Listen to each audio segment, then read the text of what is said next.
আপনারা দেখছেন জবর খবর, বাংলার স্পন্দন।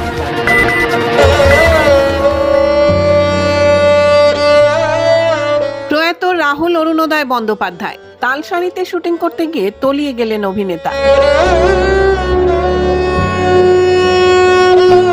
তালসারিতে শট দিতে গিয়ে জলে তলিয়ে যান অভিনেতা রাহুল।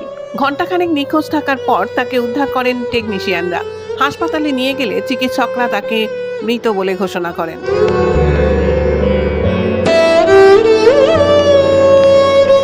জানা যায়, ভোলে বাবা পার করেগা ধারাবাহিকের জন্য দীঘার তালসারি সৈকতে গিয়েছিলেন সিরিয়ালের কলাকুশলীরা।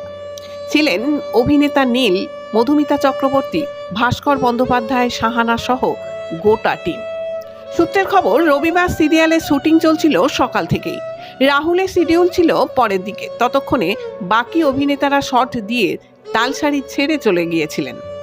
রাহুলের নৌকা বিহারের একটা শট ছিল। নৌকায় চেপে মাঝ সমুদ্রে যান অভিনেতা, সাথে ছিলেন টেকনিশিয়ানরা। জানা যায়, শট দেওয়ার সময়ই জলে পড়ে তলিয়ে যান রাহুল। ঘণ্টাখানেক খোঁজার পর টেকনিশিয়ানরা তাকে উদ্ধার করেন। তড়িঘড়ি তাকে নিয়ে যাওয়া হয় দীঘা জেনারেল হাসপাতালে। সেখানকার চিকিৎসকেরাই অভিনেতাকে মৃত ঘোষণা করেন।